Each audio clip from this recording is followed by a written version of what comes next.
μου πείτε πώς σας λένε? Μαριάνθη Αποστολάκη, Πότε γεννηθήκατε? το 1934, Θυμάστε σε ποιο σχολείο πηγαίνατε? στο σχολείο Νηπιδητού. Όλες τις τάξεις φοιτήσατε στο σχολείο του Νηπιδητού? Όχι, πρώτη ή Δευτέρα, Τρίτη πήγα σε ένα μαγαζί και κάναμε μάθημα. Γιατί? Την κατοχή.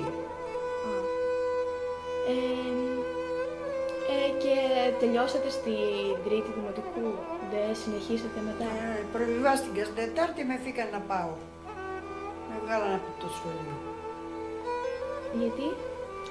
Γιατί ήταν η μητέρα μου μοναχή και ήθελε να τη γυρίζω τα πανιά να ραβδίζει. Και θυμάστε την τάξη που κάνετε μάθημα?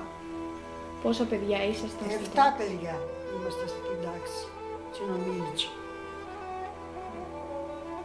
Και όλο το σχολείο έκανε σε μια αίθουσα? Ναι, ήταν μεγάλη η αίθουσα και ήταν όλα τα παιδιά. Πρώτα έκανε στις μικρές, μετά στις μεγάλες. Και πόσα παιδιά ήταν περίπου στην αίθουσα? 70 παιδιά. Όλο το σχολείο δηλαδή ήταν 70 παιδιά? Ναι, Και το χειριζόταν μόνο μία καθηγήτρια? μια δασκάλα.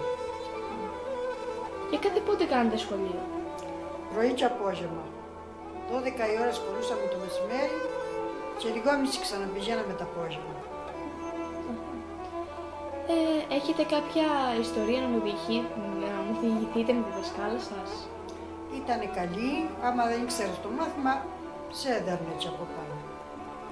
Σε ανάγκαζε να μάθεις. Και εκτός σχολείου, άμα ήθελα να σε δουν να πας σε καφενείο ή